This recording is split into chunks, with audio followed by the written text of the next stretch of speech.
This is Talk CNY, a semi-monthly podcast by CenterState CEO. We're an independent nonprofit committed to creating inclusive, equitable, and sustainable economic growth in Central New York. Join us as we meet the people and explore the projects driving the regional economy forward. This is Talk CNY presented by NBT Bank. I'm Katie Zolkowski, Director of Communications for CenterState CEO, and your host for Talk CNY. CenterState CEO's vision of economic development is not narrow. It aims to enable sustainable and inclusive growth, bringing together different partners to find creative solutions that will make for a more vibrant Central New York community. So that means the projects are wide-ranging, from the multi-billion-dollar investment from Micron to a new restaurant opening in a city neighborhood. That's all economic development. So in this episode of Talk CNY presented by NBT Bank, we are joined by CenterState CEO's Vice President of Economic Development, Nora Spillane, to talk all about the projects currently going on in the region and how they'll impact the community. Nora, welcome back. Thanks for being here. Thanks for having me, Katie. I'm excited. New year, new backdrop. I know, it's all very exciting. So let's jump right in. Something that's keeping all of us very busy here at CenterState CEO these days is the new Innovation Hub on Harrison Street. It's kind of like a physical manifestation of how CenterState CEO does economic development, bringing in a lot of different strategies and priorities from across our teams. So can you break that down a little bit? Sure. How are we putting it all together? Yeah, I think the thing that's really important to remember is like 20 years ago when the Tech Garden was first a little kernel of an idea in a failed parking garage, collapsed. It was about starting businesses and that Tech Garden isn't like an unintentional name. We were starting to grow things, but we've seen a lot of success but we've also seen new demand. And I think that's what I'm excited. I think that's what the whole team is excited about with the new Innovation Hub is the ability not to serve tech or the perception of tech. Sure. But really the entire, small business, whether you're starting something up or you have a business and you need support, we want to make sure you feel like there's a place for you there.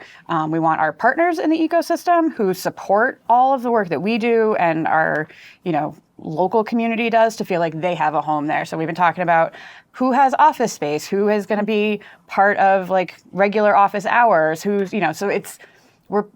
that's the really cool part. And I think we wanted to make sure a lot of the feedback we did a lot of customer discovery, as our entrepreneurship friends would say. And a lot of what we heard was Tech Garden was like a mental barrier for people. They didn't see themselves there. And I think with the new Innovation Hub, we want to be intentional about that. We know that it's really important for people to see themselves there. The first idea that you have, we want to go, and you know who can help me? Folks at the Innovation Hub at CenterState. Now, this Innovation Hub is really spearheaded by our Inclusive Growth team, which you're a member of. And you lead the economic development sector of it as our Vice President of Economic Development. But the other kind of arms of it are workforce innovation and innovation and entrepreneurship. But all three of these branches are really working together along with our member and business experience team and our strategy, policy, and planning team to put this together. So what's it been like kind of working even across those different arms of CenterState CEO? It's been awesome. We have such a good crew here and so many fun and smart and talented people that you just sort of get to watch them excel at the thing that they're passionate about. It's amazing. We have used a lot of data to inform the programming that we're starting to consider in the space. Our business advisors have been thinking about, what are the industry sectors? What are the supports folks need? We had a really great kind of conversation around workforce training and entrepreneurship and small businesses, and what are the commonalities there? And there was a lot of similarities in terms of, feeling like you're part of something, feeling like you have the support you need. Even just talking about mental health services. It was funny. Someone was like, entrepreneurs get lonely too. And some of these things can feel very solitary, but that's the idea behind the whole place. We want people to come. We want to have sort of organic clashes of people from larger businesses who may be in to do some mentoring, or a student who has never thought about some new culinary experience that they have from their home. I think it's limitless, and I think that's the exciting part. But that's what's cool about the work of the Inclusive Growth team, that we get to pull in the just excellent resources of the CenterState membership with the membership team. We've got the resource pool, and it's just really exciting to think about those like really intentional connections between a member who's like, I want to be doing more for the community. I just don't know how. You know what? Provide 10 hours of free accounting services for a small business in one of our programs. Go talk to Mike Macaluso. It'll be great. That's a unique thing between the teams. I think looking at where we see ourselves going and positioning the small business community, the whole business community, is just really helpful from the policy team. They're looking ahead. They're looking at trends. That helps us make decisions. The broad spectrum of that. And to have it all really come together in one place and do it in person, and where the exciting things happen that you can't plan. Yeah. I mean, and like you said, this is a place. It's a physical structure in our downtown. So as the Vice President of Economic Development, what does this mean as an economic development project for the region? It's awesome. It's just a really... the intentionality behind this location 20 years ago remains right now. It's right across the street from the Hotel Syracuse, the Marriott downtown, which was a labor of love for a lot of people, and it's thriving. It's right by our convention district, which is where we show off our community to people from out of town. This is an opportunity to say, hey, this isn't your same old Rust Belt city. We're vibrant, we're happening. This is a space where creative things are going on. The opening, the visibility literally into the space from Harrison Street as people are walking from the hotel to the convention center, around for food. It's a visible recognition of what we've done sort of behind the scenes, and that's exciting. But it also is an investment, and it's right by transit. So it's right by the Central Bus Hub. It's right by the STEAM School, as I said. It's a really important part of the downtown sort of quad. That southern end of downtown has always kind of lacked a real consistent anchor, and it's an important bridge into the south side of the city, which, as we know, is an area where there's a lot of opportunity right now. 81, folks coming in, it couldn't be more perfectly positioned. It's like we planned it 20 years ago. It's almost as if. Yeah. So as you mentioned, this is not just the beginning stages of a business anymore. We're not just focusing on that. We're focusing on really the entire life cycle of both a business and of entrepreneurs. Yeah. So can you explain a little bit more about that approach and all the services that could be needed and thought that goes into that? One of the things that's super exciting is the idea of crossing the team within inclusive growth and within the community. So we might be running a workforce training program for one of our major manufacturers, and there's 20 people in that class. It might not end up being for them, but they will be exposed to some of the entrepreneurial programming and some of the other training. They'll know those people. They'll know where to go. So, there's a vice versa kind of, oh, that's not for me, but that's interesting, that we just hope will naturally occur. We're going to cultivate it, not just out of nowhere, but we want to make sure people see the options, that people have that view into the possibilities. We also, we have really amazing, creative folks in our large employers, and we want to make sure that they get to do really interesting and creative work and provide a space for a major manufacturer to have what they call like a skunk works, where they get to go and kind of tinker and play and do that with either a small company that might be in their industry through a mentorship program, or just go to the manufacturing hardware center in the new space and say, I want to build a new thing. Like, we're working on this, and sometimes the best thing to do is get out of your head, get out of your comfort zone, and we want to facilitate that for our larger employers too. So we see it as not only small businesses and the entrepreneurial training and the supports, but exposure. Exposure to larger companies, to new ideas, to, I never thought of myself as a CNC machiner. And that's where I'm excited about the nexus of the Innovation Hub, where all those things can come together. Now I want to move on to another project you and your team are working on, an inclusive procurement initiative. Yeah. So these words all put together, you are talking to some of the region's biggest employers, analyzing how they are purchasing the goods and services that they use for their business. What are you hoping to learn from this process? There's 29,000 small businesses in the 5-county region, and they employ over 400,000 people. Wow. And the multiplier effect of small business growth in this region, every dollar a small business spends gets returned into the economy 1.5 times. Every 10 employees at a small business is another 7 in supporting businesses. Wow. The impact of small businesses on our economy cannot be overstated. Over the past few years, people have seen a lot of ups and downs, but we knew with the anticipation of growth that we needed to do 2 things. What's going on in the economy now? Where do we have pockets of opportunity? Where do we have areas we need to improve to support businesses' growth? And what do the anchors need? These are our tried and true folks. These are, our eds and our hospitals and our large manufacturers who have been here and working. And, we want to make sure that they are set up for success over the next few years as well. So this initiative, we've got a terrific consulting team who are just diving right in. They will analyze the spending power of these, 8 or so major institutions and employers, where they're buying stuff, how they're buying things, what are the processes that they're using, and dig into the barriers and the opportunities there as well.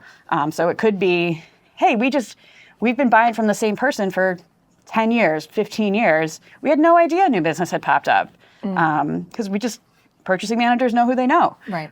So helping give them insights into that is really exciting. The conversations we've already had, people are just sort of like, yeah, this is a no-brainer. Yeah. Yeah, it's better for us. It's better for the economy. We may have goals from, certain suppliers who say we want to see more local purchasing. We want to see spending with historically disadvantaged businesses. And that's always, sort of a primary thought. But it's about the entire Central New York economy as well. So we're at the very beginning.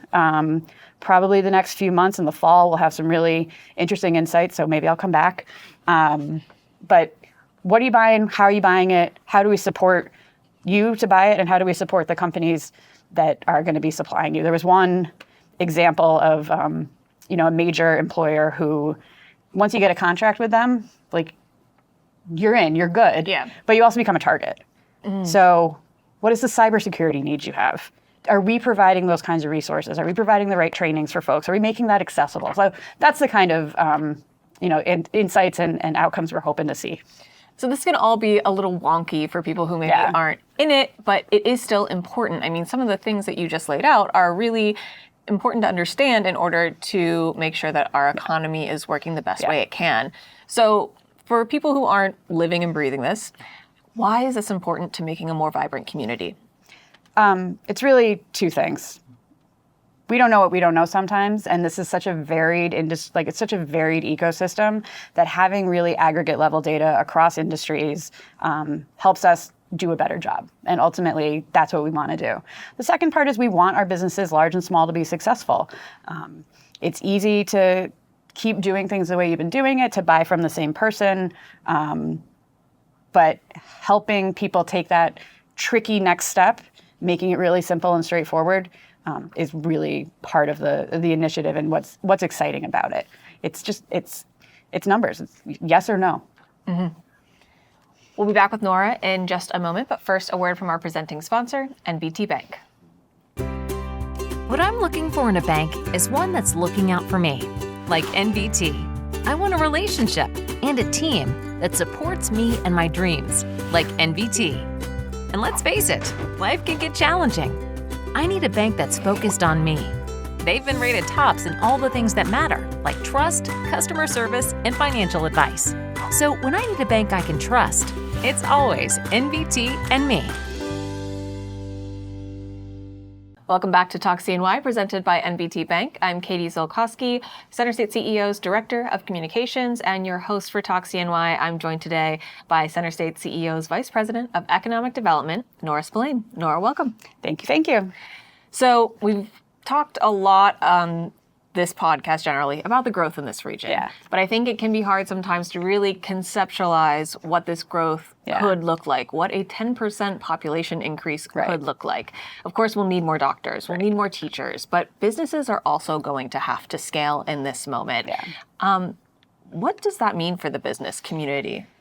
I think none of us know. None of us has a crystal ball. But I think it's fair to say the things that we love about this place, we want to preserve. So there's a thoughtfulness and an intentionality about what's coming that we really need to be mindful about.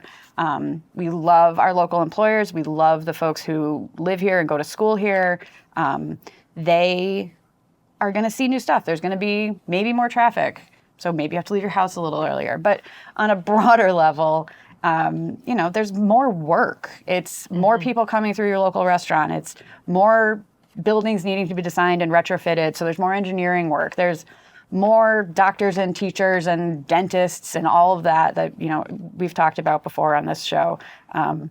It's that level up. But the one thing that we've talked about as a team across inclusive growth is not only is it more, but it's a higher level. We'll be doing business in this community at a higher level of sophistication. And that is where I find the work we do at CenterState so exciting, because we get to help people figure that out. We get to help people be better and find resources they didn't know existed, and a class that's going to help them take their point of sale system from a paper and a cash register to a toast. It's just, we get to find those cool things and share them with everybody. But truly, the sophistication is the thing that I'm trying to still wrap my head around. We'll have big employers doing really interesting stuff, the people who will be employed there, the restaurants they'll want to go to, just the quality of life is going to expand. I'm excited for different foods and better small cinemas and, just what comes with population growth, exciting stuff. Yeah. So I think that's one thing. It's hard to put numbers on it. I wish I had a crystal ball. Yeah, an algorithm that made it all come together. But the thing that I am 100% on is we're going to have real opportunity for the things that are here that are fantastic to level up.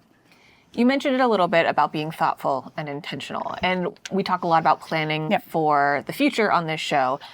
Can you kind of really dig into why it's so vital that our entire community plans for what the community will be and not just how we're operating right now?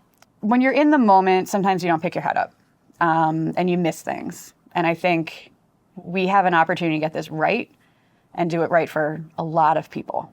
And that to me is the forward-looking importance. If you plan well, everybody gets a piece and everybody can be excited about it.